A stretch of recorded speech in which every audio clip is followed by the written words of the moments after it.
1 ঘন্টা কেউ যদি আল্লাহর সৃষ্টি নিয়ে চিন্তা করে, সেটা সারা রাত তাহাজ্জুদের সালাত অফার করার চেয়ে উত্তম।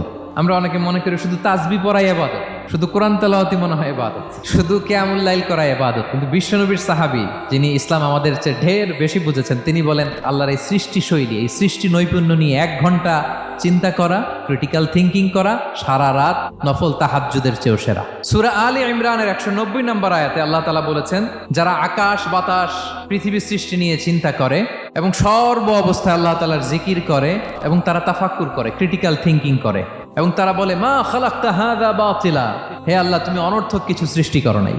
মনে রাখবেন, এই পৃথিবীতে আল্লাহ তাআলা অনর্থক কোনো কিছু সৃষ্টি করে নাই, করেছে যেটাই সৃষ্টি করেছে এর মধ্যে মানব কল্যাণ আছে না নাই? আল্লাহ তাআলা আমাদের জন্য কল্যাণ রেখেছেন। এবং এই আয়াত যখন নাজিল হল, বিষ্ণু ঈসা ইসলাম বললেন ওয়াইলুন লিমান কারাআহা ওয়া লাম ইয়াতাফাক্কার ফিহা, ধ্বংস তাদের জন্য যারা এই আয়াত তেলাওয়াত করে কিন্তু এই আয়াত নিয়ে চিন্তা করে না, গবেষণা করে না।